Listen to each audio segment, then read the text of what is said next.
Boss, ito daw yung anak ng contractor na bumili ng billiard stick na nagkakalaga ng 1 bilyong piso. Masyado naman natang maluwang bata na ito. Super saya na ni po, babies. At hindi lang yan, boss. Binili lang daw niya ng batang yan para pangulangot ng tigre nila sa bahay.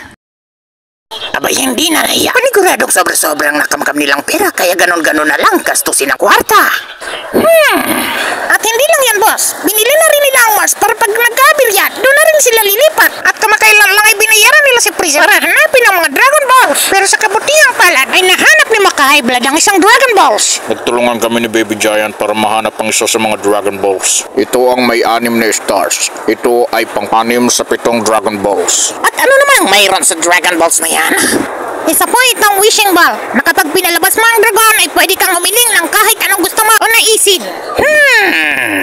Ibig sabihin lang nito ay kailangan ko silang maunan sa mga Dragon Balls. At kapag naipon ko ito, hihilingin ko na ako na maging pinakamayaman sa mundo at bibilhin ko ang kalawakan. Mas hilingin ko sana na bigyan nyo rin ako ng isang planeta. O sige, pero tigil-tigilan mo ng paglololo kasi nangingitim ka na. Bueno, hindi ko na patatagalin ang pagkakataong ito. Kailangan ko na makalis. Paniguradong naghahanap namin sila ngayon at baka maunahan pa nila ako.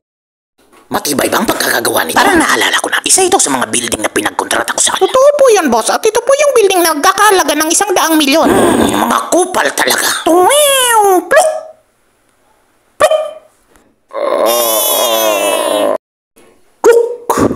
Wow! Sobrang lalambot ng mga poste. Ang kukupal talagang gumawa. At ang perang binulsa ay pinangbibili lang ng kung ano-anong sobra-sobra naman sa pangangailangan nila.